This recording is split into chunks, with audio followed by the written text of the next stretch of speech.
আল্লাহ বলে, কিরে ফেরেশতারা, ঘটনা কি? এত খাবার কেন? আল্লাহ রোজা রাখছে। কি চায়? আল্লাহ ক্ষমা চায়। তো খায় না যে তৃষ্ণার, তো আল্লাহ আপনার ভয়। আমারা দেখছে না, আল্লাহ আপনারা দেখে নাই। জান্নাত দেখে নাই, আমার জাহান্নাম দেখেছে আল্লাহ কিন্তু জানে। তারপরে ফেরেশতাদের মুখ থেকে বের করা হবে। সুবহানাল্লাহ পড়ে। আমার জাহান্নাম দেখেছি কিনা বলো? ফেরেশতারা বলে, না জাহান্নাম দেখে নাই। আমার জান্নাত দেখেছে কিনা বলো? জান্নাতও দেখে নাই, কিছুই দেখে নাই, আপনারেও দেখে নাই। আল্লাহ এবার খুশি হয়ে যাবে। আমার খুশির জন্য আমার ভয়ে তৃষ্ণার্ত ক্ষুধার্ত সামনে খাবার হাত বাড়ালেই খেতে পারে, গ্লাসটা তুললেই পান করতে পারে, আমার ভয়ে খায় না। আমার ক্ষমা চায়, আমার কাছে ক্ষমা প্রার্থনা করে।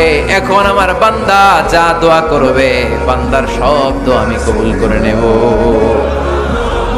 আল্লাহর ভালোবাসা সফট কর্নার খুব গ্রো করে, যোগ্য যে খুব মারতে হবে, ঠিক কিনা?